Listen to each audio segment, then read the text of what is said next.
Om Namah Shivaya. Bhakti is common to all religions.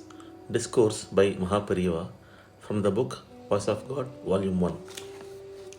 All the religious practices have come up only to release man from his worries and elevate him. He not only has worries which other beings do not have, all religions proclaim that if he makes the effort, he can not only get freed from worries and sorrows, but also attain the knowledge which other beings cannot get. Generally, all religions say in one voice that if he surrenders to the great power which is behind all the worldly activities, he can become free from worries and sorrow. Whether it is Advaitam, Vishishtadvaitam, or Dvaitam, or Shaiva Siddhantam, or Christianity, or Islam, Bhakti, devotional worship, is common to all of them. Although Buddha did not talk about Bhakti, Buddhists cannot do without Bhakti. That is why they have elevated Buddha to godhood, install large-sized murtis of a size not found for other gods, and perform puja.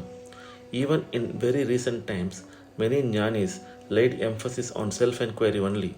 But those who have accepted their teachings do worship them as God. Bhakti is something that is natural and is something inborn.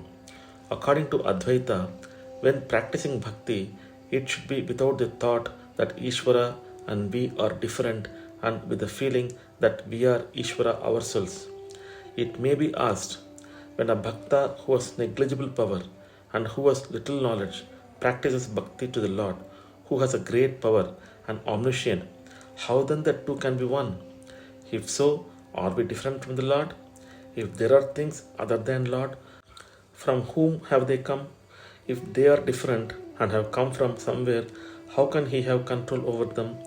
If we think on these lines, then it will be seen that it is one Paramatma that is like the ocean which has become the varieties of living beings, just as the water of the ocean becomes the water in the tank, pond, well, etc. And finally as a spoonful. There may be differences in power, but basically all are the same thing. If we reach that which is basic, we will become that.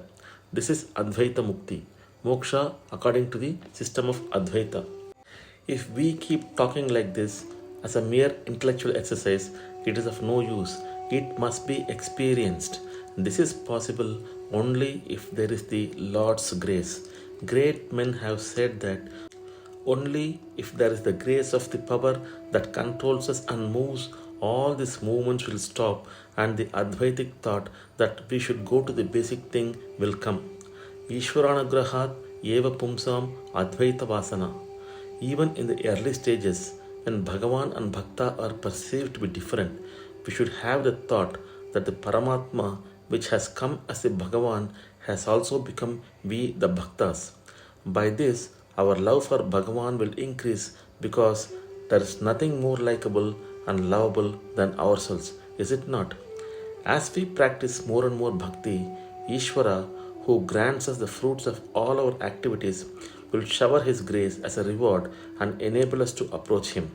He will himself make us aware who he is and how he is. We need not make any research about him. He himself will respond to our bhakti and let us know his nature. Bhagavan has said the same thing in the Gita. Bhaktyamam abhijanati yavanyaschami. Having thus known the countless auspicious qualities of Ishvara, the bhaktas enjoy the same. But the jnani with Bhagavat Anugraham attains the Nirguna Satya state, which is the basis for the quality and merges in it. For this too, worship of the Saguna form is the beginning. It is for this Saguna Upasana or worship of the Murti, idol. The concept of Ishta Devata is part of our religion.